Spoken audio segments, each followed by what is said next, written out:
Salut à vous les amis, comment allez-vous? Ça fait déjà un moment qu'on s'était pas vu et c'est vrai que j'ai reçu énormément de messages, d'emails, des personnes qui m'ont demandé est-ce que je suis en vacances ou est-ce que je suis en congé.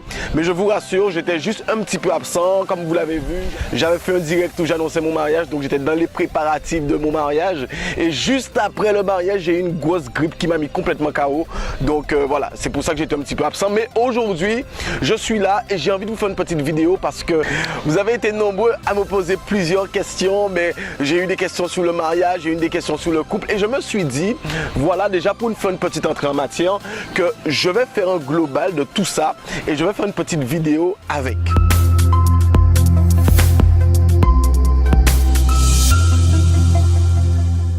Alors, changement de plan de vue parce que là j'avais le soleil en plein dans la face et c'était compliqué pour moi, pour les yeux. Alors avant d'aller plus loin dans les réponses, j'aimerais vous apporter des phases, des éléments importants concernant un peu toutes les questions que vous m'avez posées concernant le couple, concernant l'harmonie dans un couple et toutes ces choses-là. Et je voudrais commencer avec vous sur un principe fondamental. C'est vraiment une chose qu'on a du mal à faire lorsqu'on se rencontre, ou forcément pas qu'on a du mal à faire, mais qu'on nous apprend pas.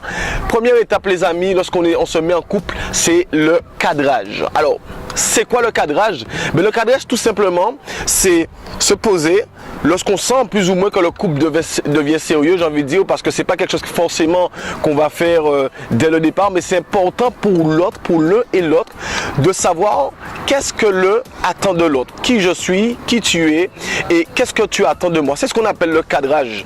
Parce que pourquoi le cadrage est important? Mais tout simplement parce que nous n'avons pas la même signification des mots. Peut-être ce qui est fidélité pour toi n'est pas fidélité pour moi. Alors je m'explique quand je dis ça.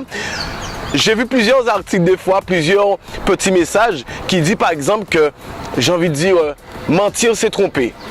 Mais peut-être pour quelqu'un, pour une personne, mentir c'est tromper, pour l'autre c'est embrasser qui est trompé, pour l'autre coucher qui est trompé, peu importe. Mais c'est-à-dire que c'est important qu'on s'accorde sous les mêmes définitions des mots que nous avons ensemble et sous les mêmes choses. Donc le cadrage est fondamental pour commencer. Et la prochaine phase que je vais aborder avec vous, c'est vrai que j'en avais parlé dans une précédente vidéo. Donc il y a I comme info qui s'annonce. Si vous ne l'avez pas vu, je vous invite à aller voir ça. Alors j'aborde avec vous cette première phase les amis qu'on appelle la fusion. La fusion, c'est cette phase, cette partie de notre couple qui est sans histoire. C'est le début, c'est là en fait où on découvre notre partenaire. C'est là où tout est parfait. Il n'a pas de défaut, c'est merveilleux, il nous manque tout le temps. On a l'impression que dans cette phase-là, que l'autre est parfait pour nous, que c'est celui qu'on a tant attendu ou celle qu'on a tant attendu. Mais bien évidemment, cette période ne peut pas durer. Ensuite les amis, nous passons dans la deuxième phase, dans cette deuxième phase qu'on appelle la différenciation. Alors c'est quoi la différenciation? Ce moment, c'est un peu un moment qu'on n'aime pas trop. C'est le moment où l'un ou l'autre prend du recul par rapport au couple. C'est le moment, en fait, c'est le moment des premières disputes. C'est là en fait où on commence à voir nos différences, où l'un n'est plus d'accord avec l'autre. Et malheureusement, en général, c'est dans ces phases-là qu'il y a le plus de couples qui se séparent. Donc c'est important de comprendre à chaque phase dans quelle phase on se situe. Le problème, c'est que dans cette phase, la plupart du temps, on a toujours l'un qui reste encore dans cette partie fusionnelle, qui est lui qui est dans l'émotionnel et l'autre qui rentre dans la différenciation, qui rentre dans le rationnel. C'est là qu'on rencontre les premières disputes, les premières incompréhensions et les premières frustrations. Ensuite, on attaque la troisième phase, les amis, la phase de l'indépendance. Dans cette phase, le couple comprend que chacun est différent et que chacun commence à fonctionner à sa manière. La plupart du temps, en l'acceptant ou en se résignant à vouloir changer l'autre. C'est dans cette phase-là, les amis, qu'on se ressent sur nous-mêmes, qu'on a besoin de s'occuper de nous-mêmes, qu'on a besoin de se retrouver personnellement, qu'on a besoin de retrouver ses amis. C'est cette phase-là où on commence à s'occuper personnellement de soi. Et il faut comprendre que cette période est nécessaire, surtout quand la fusion a été particulièrement longue. Notez quand même qu'il faut comprendre que cette phase-là, on ne doit pas trop rester dedans parce que à se concentrer trop sur soi, il se peut qu'à un moment donné, on se demande qu'est-ce qu'on fait avec l'autre. D'accord? Donc cette phase-là est nécessaire, mais il est important de ne pas s'éterniser dedans. Et en fait, on arrive à la quatrième phase qui est la phase de l'interdépendance. Cette phase, les amis, c'est la phase où on a appris à apprécier l'autre, on a appris à faire avec l'autre, à faire avec ses qualités, mais aussi ses défauts. Ce qu'il faut comprendre, c'est que cette phase n'est pas forcément la phase finale d'un couple, parce qu'un couple peut tout aussi bien recommencer ses phases. Un couple qui, par exemple, est dans une situation de maladie, comme on voit la plupart du temps, peut se retrouver à revenir dans la phase fusionnelle. Donc, il faut comprendre en fin de compte qu'il n'y a pas de phase finale, c'est des cycles, et ça peut reprendre encore et encore. Mais c'est important, les amis, de comprendre qu'il y a ces différentes phases pour comprendre comment on est, quel état d'esprit qu'on a et comment on peut aborder ces différentes phases dans le couple.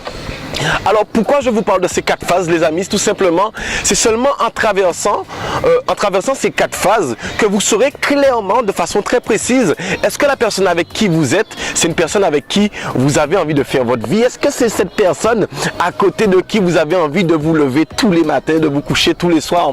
Et c'est parce que justement j'ai connu ces 4 phases, j'ai traversé ces 4 phases avec Estécie, mais que j'ai su que c'était la femme avec qui je voulais faire ma vie. Voilà, d'où la compatibilité. Alors si vous entendez la musique, c'est parce qu'il y a un petit groupe de sport là-bas qui font, je crois que c'est du CrossFit, ça doit être du CrossFit.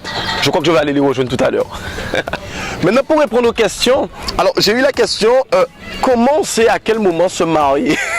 Ça, c'est une question qui m'a fait un peu sourire, mais peut-être que c'est une question auquel on pourrait se poser. Les amis, moi j'ai envie de dire, il n'y a pas de moment pour lequel se marier, il n'y a pas de temps, il n'y a pas d'année. En fait, je vous partage mon avis personnel, bien entendu.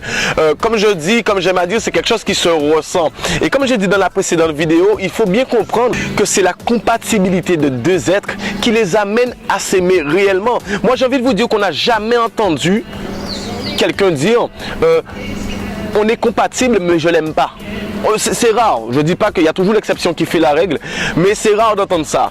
En revanche, on a vraiment pour habitude d'entendre je l'aime mais on ne s'entend pas ou on n'est pas compatible. Donc il faut bien comprendre, les amis, que comme j'ai dit dans ma précédente vidéo, que l'amour pour moi c'est vraiment le dernier critère, c'est vraiment la petite finition qui va solidifier le couple, la relation ou le mariage si vous avez un projet de mariage. Mais c'est vraiment important, je veux vraiment attirer votre attention sur ça.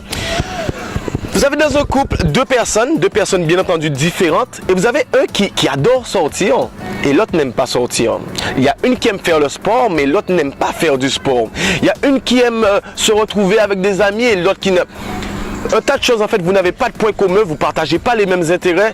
Excusez-moi de vous dire ça, mais vous avez quoi à partager, en fait? Vous avez quoi à partager? Donc il faut bien comprendre que vous devez faire attention à toutes ces compatibilités avant de pouvoir vous dire ok, c'est quelqu'un avec qui je veux faire ma vie. Et naturellement, cette histoire de mariage, ou peu importe ce que vous avez envie de faire dans votre vie, va arriver naturellement. Mais c'est d'abord en fin de compte ce bien-être que vous allez ressentir. Et surtout, les amis, mettez-vous avec des personnes qui vous font évoluer. Mettez-vous en couple avec une personne qui va vous rendre meilleur, qui va faire sortir ce qu'il y a de meilleur en vous. Alors pour finir cette vidéo, les amis, n'hésitez surtout pas à me poser vos questions à l'adresse mail qui s'affiche juste en bas, contact@michelsalin.com.